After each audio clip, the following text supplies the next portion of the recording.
হযরত রাসূল পাক সাল্লাল্লাহু আলাইহি সাল্লামের পাক আহলে বায়তের ঘর থেকে উচ্চ স্বরে হাউমাউ করে কান্নার সুর ভেসে আসতো।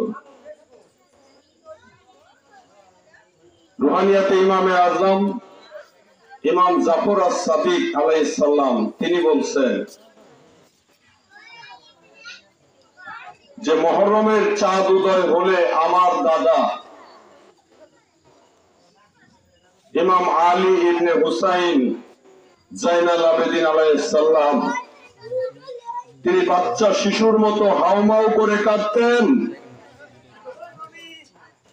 পুরো নবী বংশ চিৎকার করে কান্নাকাটি শুরু করতেন। সেই কান্নার সুর শুনেই মদিনাবাসীরা বুঝতে পারত আজকে মুহররমের চাঁদ উদয় হয়েছে।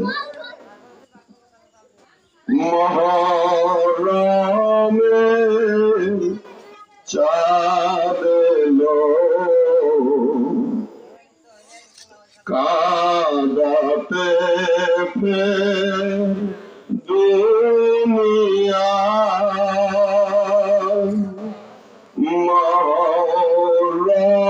মুহররমের চাঁদ এলো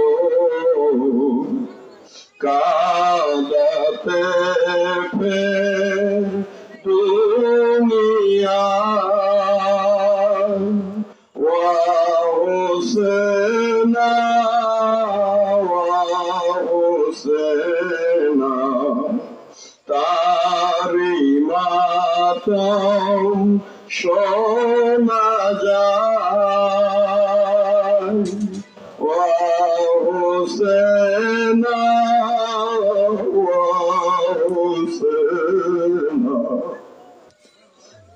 তারি মাতম শোনা যায়। সেই মুহররমের চাঁদ, যেই মুহররমের চাঁদ আমাদের চোখে কেবল অশ্রু নিয়ে আসে, ঠিক কিনা বলেন? এখানে অনেক আলোচনার মতো বিষয় বস্তু আছে। এই দরজাটা লাগাই দেন। পরিবেশটা আমি এমন চাই যে আমরা যদি মনে করি মুহররমের চাঁদে মুহররম করব আর গোশত খাবো, এই মুহররম করার আপনাদের দরকার নেই। বর্তমান সমাজে এজিদি ভাবাদর্শের প্রভাবে মুহররম হয়ে আসছে আমাদের গোশত খাওয়া, মিল্লি খাওয়ার উৎসব। এই আনন্দ করবে যারা এজিদি, যারা ওই ভাবধারা, তাদের জন্য এটা আনন্দের খাওয়া দাওয়া। কিন্তু হুসাইনের প্রেমিক যারা, মৌলার প্রেমিক যারা, তাদের বুকে হাহাকার বিরাজ করে, তাদের গলা দিয়ে খাবার নামে না মিয়া। নিজের বিবেককে জিজ্ঞাসা করে দেখেন আপনি কোন দলে থাকবেন। আউযু বিল্লাহি মিনাশ শাইতানির রাজীম। বিসমিল্লাহির রাহমানির রহিম।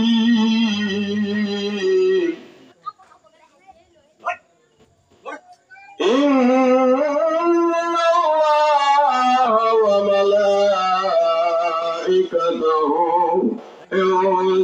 ইউসাল্লুনা আলান নবী ইয়া আইয়ুহাল্লাযীনা আমানু সাল্লু আলাইহি ওয়া সাল্লিমু তাসলিমা।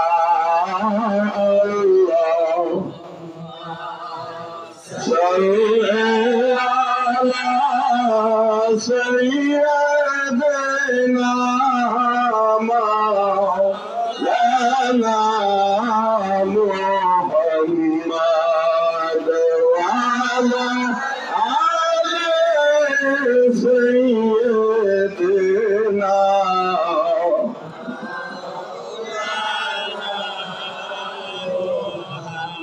ইয়া হুসাইন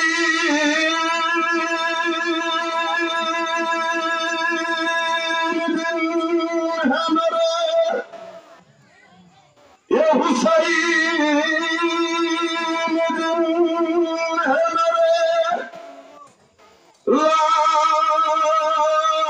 इलाहा इल्लल्लाह मदीने की मुसाफिर हो मदद कर या रसूल अल्लाह अल्लाहुम्मा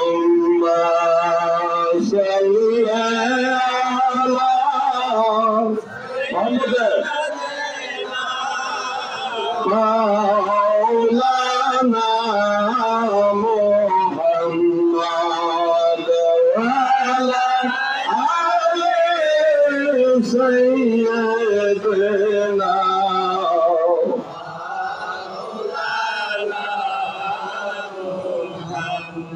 এই যে দরুদ শরীফ পড়তেছি অধিকাংশ জাকেরান আশেকান ভাইরাই আমরা বাংলা জানি, অনেকেই হয়তো জানি না। আসলে একটু ঝালায় নেই। আল্লাহুম্মা হে আল্লাহ, সল্লি সালাত করেন, সংযোগ দেন, রহমত বর্ষণ করেন, শান্তি বর্ষণ করেন। কিন্তু সল্লি হচ্ছে সংযোগ দেওয়া।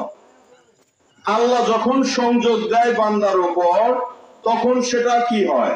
রহমত বর্ষণ হয়, শান্তি বর্ষণ হয়, দয়া করা হয়, ক্ষমা করা হয়। আবার বান্দা যখন সংযোগ দেয় মওলার দিকে, তখন সে কি করে? এই সংযোগের অর্থ হয় রহমত চায়, দয়া চায়, ক্ষমা চায়। ঠিক কিনা বলেন? আল্লাহুম্মা হে আল্লাহ, সল্লি সালাত করেন, সংযোগ দেন, আলা উপরে, সাইয়্যিদানা আমাদের সাইয়্যিদ, মাওলানা আমাদের মাওলা মুহাম্মদ সাল্লাল্লাহু আলাইহি ওয়াসাল্লাম, আমাদের সাইয়্যিদ, আমাদের মাওলা মুহাম্মদের উপর হে আল্লাহ আপনি সালাত করেন। ঠিক না? আক্ষরিক একদম। ওয়া এবং আলা উপরে, আলে বংশধর, কার বংশধর? আলে সাইয়্যিদনা মাওলানা মুহাম্মদ, আমাদের সাইয়্যিদ, আমাদের মাওলা মুহাম্মদের আল তথা আহলে বায়াত তথা বংশধরের উপর হে আল্লাহ আপনি সালাত করেন। এই কথাটাই তো আমরা ঘুরিয়ে ফিরিয়ে সুরে সুরে বললাম। ঠিক কিনা বাজান? কথা না বললে আমি কথা বলতে পারবো না। ঠিক কিনা? বলতে পারেন, এটা তো আপনারা বলেন, এটা পীর সাহেবদের বানানো। তাহলে নামাজের মধ্যে যে দরুদ শরীফ পাঠ করা হয় সেখানেও কিন্তু আলে মুহাম্মদ আছে নাকি নাই? আল্লাহুম্মা সাল্লি আলা সাইয়্যিদিনা মুহাম্মদ ওয়া আলা আলি মুহাম্মদ কামা সাল্লাইতা আলা ইব্রাহিম ওয়া আলা আলি ইব্রাহিম ইন্নাকা হামিদুম মাজিদ। আছে কি নাই? এটা না পড়লে নামাজ হবে? দয়াল নবীজি বলছেন তোমরা লেস কাটা দরুদ পড়ো না। কি কাটা? লেস কাটা দরুদ পড়িও না। সাহাবায়ে কেরাম জিজ্ঞাসা করছে, ইয়া রাসূলুল্লাহ, লেস কাটা দরুদ কেমন? যে শুধু আমার উপরেই দরুদ পাঠ করবে, আমার আহলে বায়াতের কথা মনে আনবে না, আমার আহলে বায়াতের উপর দরুদ পাঠ করবে না, সালাম দিবে না। এইটা হলো লেস কাটা। এই লেস কাটা দরুদ তোমরা পড়িও না। এই লেস কাটার থেকেই আমরা সূরা কাউসারের দিকে যাইতে চাই। আমাকে একটু সময় দিবেন? দরুদ পড়েন, আল্লাহুম্মা সাল্লি আলা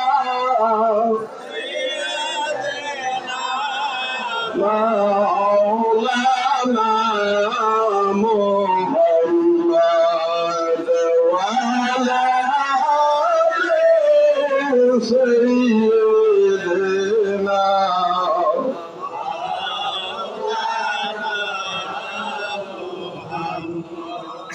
বিসমিল্লাহির রহমানির রহিম। ইন্না আতাইনাকাল কাউসার, ইন্না নিশ্চয়ই আতাইনা আমরা দান করেছি কা আপনাকে আল কাউসার, কাউসার। আছে কি নাই? আমার দয়াল নবীজিকে যখন পুত্র সন্তান বা কোন সন্তান সন্ততি দুনিয়ার জমিনে না থাকার কারণে লেজ কাটা বলে গালি দিল, কাফের মুশরিকেরা লেজ কাটা বলে গালি দেয় যে মুহাম্মাদের সাল্লাল্লাহু আলাইহি সাল্লাম, তার তো আর বংশের কোন ধারা থাকলো না, লেজ কাটা। আমার আল্লাহ বললেন, ইন্না নিশ্চয়ই কইনা আমরা আপনাকে দান করেছি, আতা করেছি কাকাল কাউসার। কাউসার ওই মুফাসসিরিনে কেরাম যারা হাকিকতের জ্ঞান রাখে তারা এটাকে খুঁজে বের করছে, এই কাউসারটা হইল খাতুনে জান্নাত, জগৎ জননী মা ফাতিমাতুজ জাহরা আলাইহিস সালাম। কারণ এই কাউসারের ধারায় আমার নবীর বংশধারা জগতের বুকে এত বেশি পরিমাণে কসরতে আওলাদ। কাউসার মানে প্রাচুর্য, আমার নবীর কলিজার টুকরা আওলাদ দুনিয়ার জমিনে এত প্রাচুর্যতায় ভরে যাবে, দুনিয়ার জমিনে এমন কোন জায়গা থাকবে না যেখানে আমার দয়ালের নূরের আওলাদ না থাকবে। ঠিক কিনা বলে? এখন আবু জাহেলের আওলাদ বলে কেউ দাবি করে? আবু লাহাবের আওলাদ বলে কেউ দাবি করে? কেউ কি বুক চিতায়া বলতে পারবে যে আমি এজিদের আওলাদ? বলে না। কিন্তু নবীর আওলাদ যারা, তারা বুক চিতায়া বলে যে আমি নবীর আওলাদ, খাতুনে জান্নাতের পুত্র। ঠিক কিনা বলেন? সুতরাং সাল্লি সালাত করেন লিরাব্বিকা, আপনার রবের জন্য। সুতরাং আপনি সালাত করেন আপনার রবের জন্য, ওয়ানহার এবং নহর কুরবানি করেন। এখন আসেন, আপনি লটারিতে 30 লক্ষ টাকা পাইলেন, আপনার কাছে কুলের মানুষ আনন্দ প্রকাশ করতে গিয়ে তো এটাই বলবে 30 লাখ টাকা পাইলেন, 50,000 টাকা আম করে খাওয়ান। ঠিক কিনা? তো নবীজির কোন আওলাদ নাই, লেজ কাটা বললো কাফের মুশরিকরা। আল্লাহ বললেন কাউসার দিছি, এই কাউসারটা হলো আপনাকে আওলাদের প্রাচুর্যতা দান করছি, সেই প্রাচুর্যতার উৎসটা হলো খাতুনে জান্নাত জগৎ জননী মা ফাতিমাতুজ জাহরা। যেহেতু এত এত প্রাচুর্য আওলাদ দান করেছি আপনাকে, সুতরাং আপনি কি করেন? আপনার রবের প্রতি সালাত করেন, ওয়ানহার এবং নহর করেন এবং কোরবানি করেন। তাহলে কি কোরবানি করতে হবে? আকেল মানকালি ইশারা কাফি হয়। প্রচুর আওলাদের মধ্য থেকে আওলাদ যা পাইছে বেশি, ওখান থেকেই তো কোরবানির ইঙ্গিত। ঠিক কিনা বলেন? আরো গভীর ইঙ্গিত, নহর। অন্য কোন জব করাকে নহর বলে না, শুধুমাত্র উট কোরবানির আরেকটা নাম হইল নহর করা। কারণ উট দাঁড়ানো অবস্থায় থাকতে গলা এবং বুকের মধ্যবর্তী জায়গায় ধারালো ছুরি কিংবা ফলা দিয়া আঘাত করা হয়, কেটে দেওয়া হয়। রক্তের নহর বইতে থাকে, রক্ত ঝরতে ঝরতে যখন উটের দেহটা রক্ত শূন্য হয়ে ধপাস করে মাটিতে পড়ে যায়, তখন উটের গলায় আবার ছুরি বসানো হয়। উট কোরবানির এই যে পদ্ধতি, এইটাকে বলে নহর। এইবার কারবালার দিকে তাকান, প্রাণের মিলে ভাইরা আমার, একটু জ্ঞান নয়নে নজর করে দেখেন। আমার মাওলা পাক, হুসাইন পাক, তার সঙ্গী সাথী আমার দয়াল নবীর কলিজার টুকরারা, তাদের দেহে এক ফোঁটা রক্ত থাকতে জমিনে পড়ে নাই।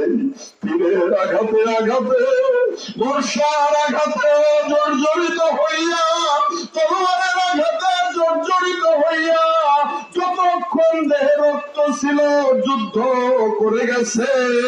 যখন রক্ত শূন্য দেহটা মাটিতে পড়ে গেছে, তখন ওই কাফের বেঈমান মুসলমান নামধারী মুফাসসির মুহাদ্দিস ছিল, তথাকথিত সাহাবী নামধারী অনেকে ছিল, যারা নিজেদেরকে নবীর সাহাবী দাবি করত, নবীর সাহাবীর সন্তান দাবি করত।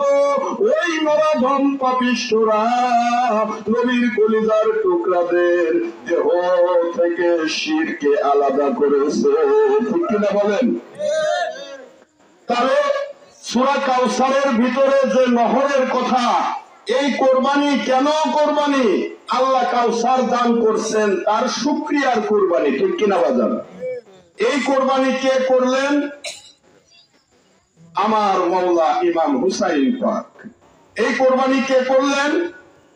আমার আপনার মওলা ইমাম হুসাইন পাক। কথা কি বুঝতে পারছেন? কারণ দয়াল নবীজি বলছেন, আমার আগে আমার ভাই বলে গেছেন, আনা মিনাল হুসাইন হুসাইনু মিন্নি, আমি হুসাইন থেকে, হুসাইন আমার থেকে। আনা মিনাল হুসাইন, আমি হুসাইন থেকে, হুসাইনু মিন্নি, হুসাইন আমার থেকে। নবী গো, আপনার থেকে হুসাইন, এটা তো সবাই বুঝে, আপনি কিভাবে হুসাইন থেকে? তাহলে নবী এবং হুসাইন আলাদা করার কোন সুযোগ? আমি হুসাইন থেকে, হুসাইন আমার থেকে। সেই ইমাম হুসাইন কারবালার প্রান্তরে নবীর পাগড়ি মাথায় দিয়া, নবীর আমামা, নবীর জামা গায়ে দিয়া, জুলফিকার হাতে নিয়া সেই হুসাইন কারবালার ময়দানে এই কাউসারের কোরবানি করে গেছেন, ঠিক কিনা বলেন? দরুদ পড়েন, আল্লাহুম্মা সাল্লি আলা মাওলানা মুহাম্মদ ওয়া আলা আলি সাইয়্যিদিনা।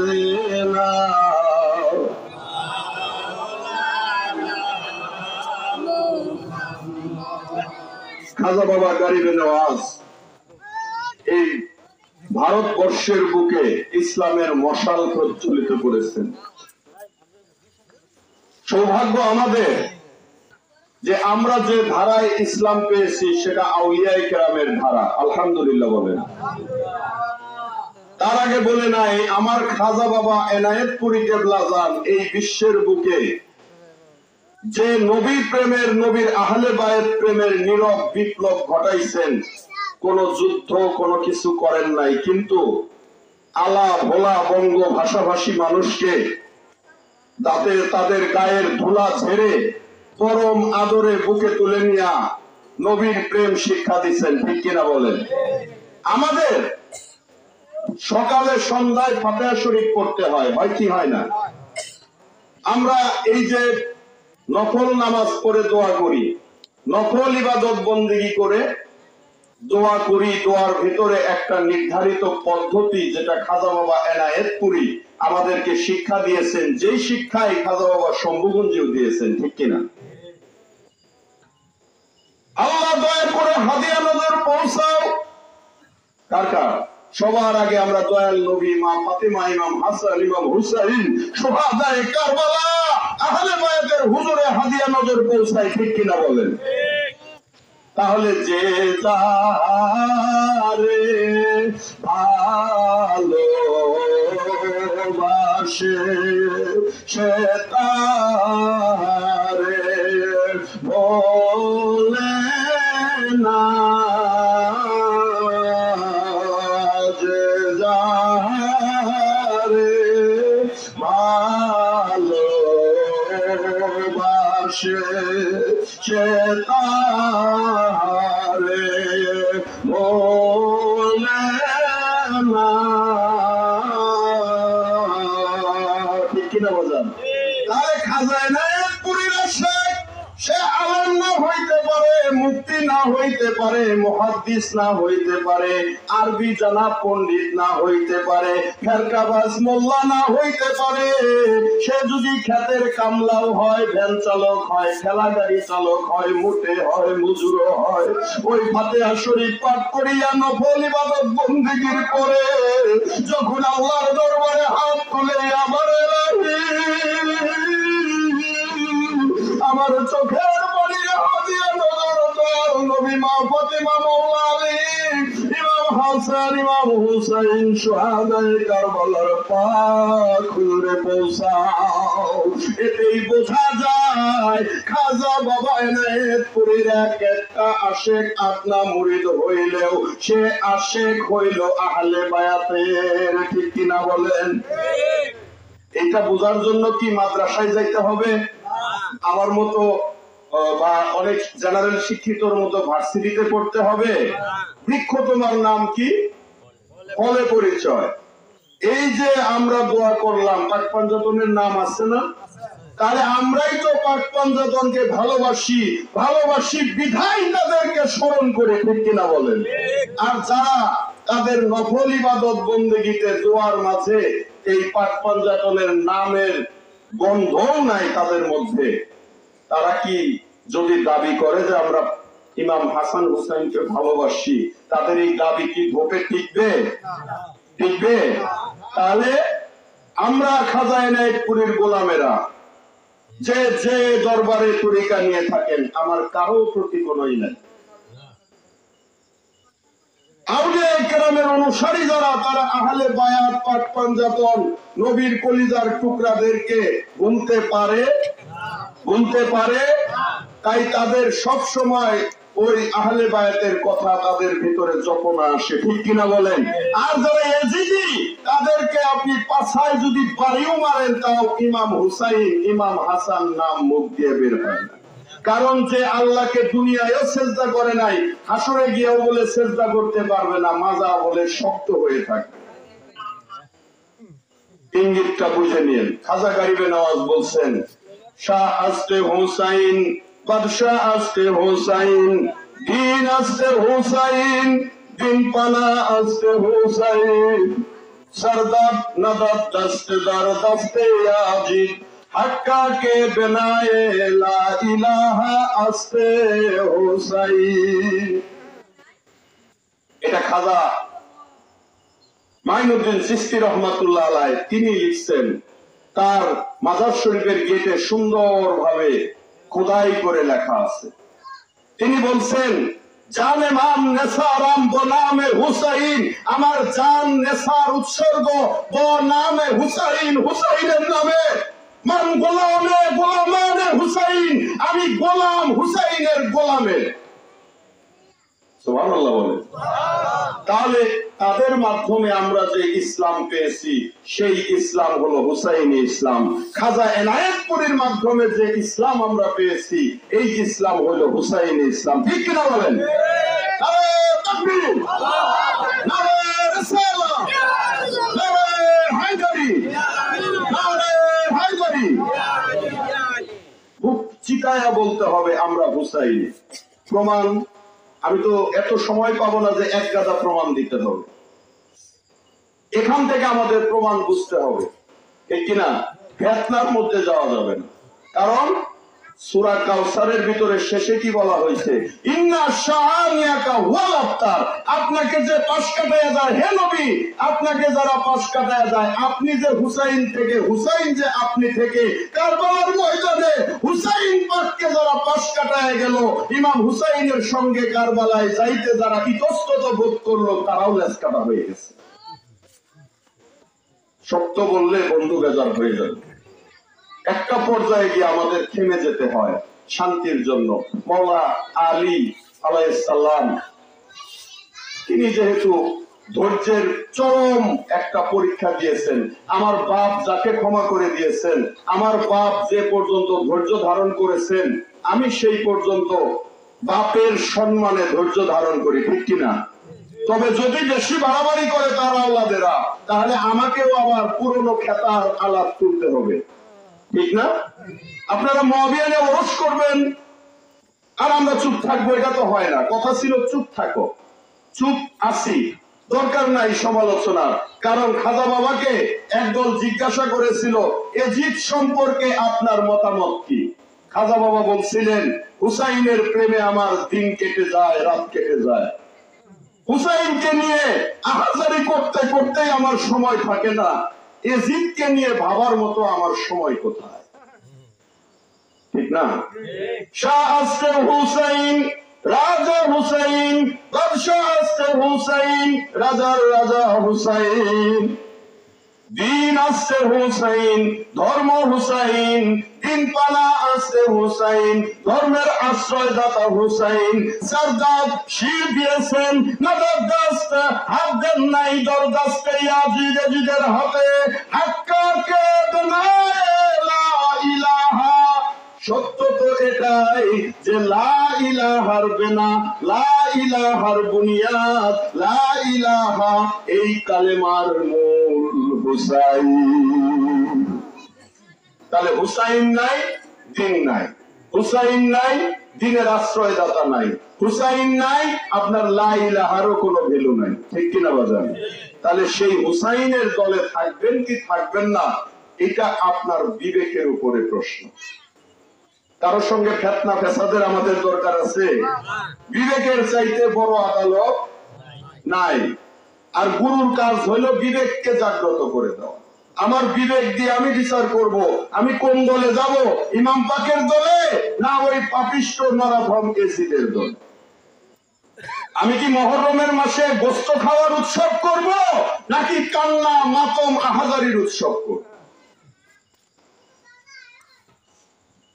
আজকে আমাদের সমাজে মুহররমের নাম গন্ধ মিশিয়ে দেওয়ার জন্য একদল পেট্রোডলারের কাছে বিক্রি হওয়া নরকের কীট, তারা মসজিদে মসজিদে মিম্বরে মিম্বরে সেই পুরনো গীত গাইতেছে, যেটা তাদের পূর্বসূরীরা গেয়েছিল তেমন করেই গাইতেছে। আল্লাহর কি অপার লীলা! আমরা এজিদ দেখি নাই, এজিদের অনুসারী 1400 বছর আগেরটা দেখি নাই, এখন দেখতেছি। যার জ্ঞান নয়ন খুলেছে সে বুঝতে পারবে।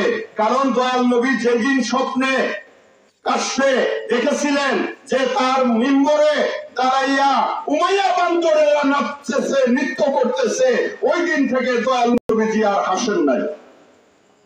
সেই উমাইয়া বান্দরের বংশধরেরা এখনো মিম্বরে মিম্বরে নাচতেছে। হয়তো সরাসরি আগের মতো গালি দেয় না, কিন্তু ঘুরাইয়া গালি দেয়। আমার কথাই যদি ভুল ত্রুটি হয় আপনারা ক্ষমা করবেন, কারণ আমি কোনো আলেম না।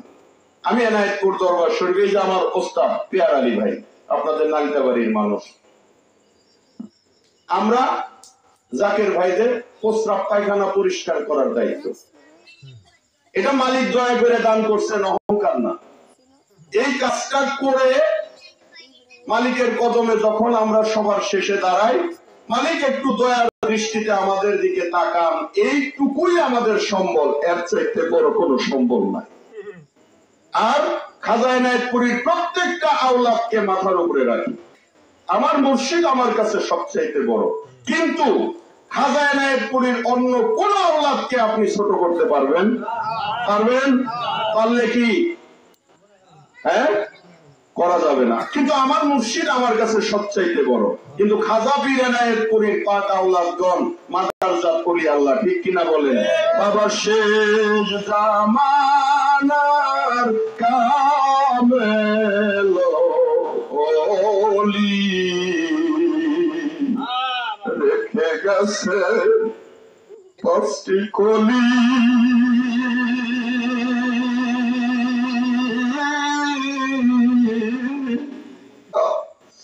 শেষ জামানার কামেল ওলি, যেমন গাছ তার তেমনি ফুল,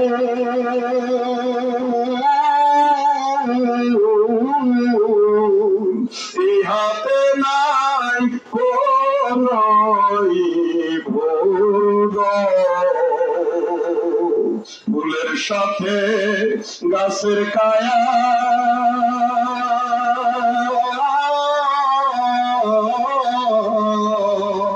লেগে আছে মধুর মায়া গো, দেখলে মন প্রাণ জুড়া, দেখলে মন প্রাণ জুড়ায়, কালবাকে আল্লাহ বলি। শেষ জামানার কামেল ওলি। ঠিক কিনা বলেন? তাহলে দয়াল নবীকে ভালোবাসি জানের চাইতে বেশি, দয়াল নবীর আহলে বায়াতকে ভালোবাসি জানের চাইতে বেশি, দয়াল খাজা এনায়েতপুরীকে ভালোবাসি জানের চাইতে বেশি। কারণ যার আবির্ভাব না হইলে পাক পঞ্জতনের প্রেম কি জিনিস বুঝতাম না। সেই খাজা বাবার পাক আওলাদদেরকে ভালোবাসি জানের চাইতে বেশি। পার্থক্য করা আমার কাজ নয়, ঠিক কিনা বাজান? আমি আপনাদের মাঝখান থেকে বিদায় নিব এই জন্যই যে আমি তো আসছি ওয়াজ শুনতে। বেসিক্যালি আমাদের হাসমত ভাই মালিকের অনন্ত দয়া হয়েছে, তিনি এখন বাতিলের আতঙ্ক। আল্লাহ পাক তার হায়াত এবং ইলমে বরকত দান করুন, বলেন আমিন। গোলাম মাওলা হিরণপুরি ভাই, তার ভেতরে যে ফায়েজের ফলগু ধারা, যে কিনা মাইক ধরলে জাকেররা কেঁদে আকুল হয়, যার পুরো দেহটাই মনে হয় পাক পাঞ্জাতনের প্রেমে জোর জোর হয়ে গেছে। তাহলে আশিক দেখেও তো বোঝা যায় যে তার মাসুক কেমন, সে পাক পাঞ্জাতনের প্রেমে কতটুকু পুরে ছাই হয়েছে। আমরা যারা শম্ভুগঞ্জি হুজুর পাকের কদমে যাতায়াত করছেন, আপনারা কি অন্তর দিয়ে বোঝেন না যে তার পুরো কলিজাটা ইমাম হাসান ইমাম হুসাইন পাক পাক পাঞ্জাতনের প্রেমের আগুনে পুড়ে পুড়ে কেমন হয়ে গেছে? এটা কখনো উপলব্ধি করেন নাই? যদি করে থাকেন তাহলে কোন দলে থাকবো না থাকবো এটার জন্য কি মোল্লার কাছে ফতোয়া নিতে যাইতে হবে? যাইতে হবে? হাত তুলে সাক্ষী দেন, যাইতে হবে কিনা? আমরা হুসাইন পাকের দলে আছি, ঠিক কিনা বলেন? জান দিয়ে দেব, কিন্তু সত্য ছাড়বো না, ঠিক কিনা বলেন? আল্লাহ মালিক আমাদেরকে কবুল করুন, দুনিয়া ও আখিরাতে কল্যাণ এবং কামিয়াবি দান করুন, জাকেরানদের ভিতরে একতা দান করুন, আমাদের ভাইয়ে ভাইয়ে কাঁধে কাঁধ মিলাইয়া সামনের দিকে আগায়া যাওয়ার তৌফিক দান করুন। কারণ সামনে কঠিন সময় আসতেছে, আবার কারবালা আসতে পারে। কারণ এই কারবালার আশিকরা জাগবে, আবার ওয়াজিদের লোকেরাও জাগবে, ওরা সংখ্যায় বেশি হবে, আবার কারবালা আসবে, ঠিক কিনা? কিন্তু আমাদের প্রস্তুত থাকতে হবে, সামনে আগাইতে হবে, পিছু হটার কোনো বিধান আমাদের নাই। সুতরাং আল্লাহ যেন আমাদেরকে জয়ী করেন, আল্লাহ যেন আমাদেরকে, যারা আশেক তারা শাহাদতের জন্য উদ্গ্রীব থাকে। কারণ শাহাদত তথা ইন্তেকাল, দুনিয়ার বুকে যেটা ইন্তেকাল, এইটা কোনো চিরস্থায়ী ধ্বংসের কিছু না। কোরআনই বলতেছে বাল আহইয়া, বরং তারা জীবিত। যে শাহাদতের পেয়ালা পান করতে পারে সে আর মরে না, ঠিক কিনা বলেন? আল্লাহ যেন এই মহান নিয়ামত আমাদের দান করেন, বলেন আমিন। ওয়া আখিরু দাওয়ানা আলহামদুলিল্লাহি রাব্বিল আলামিন। আসসালামু আলাইকুম ওয়া রাহমাতুল্লাহি ওয়া বারাকাতুহু।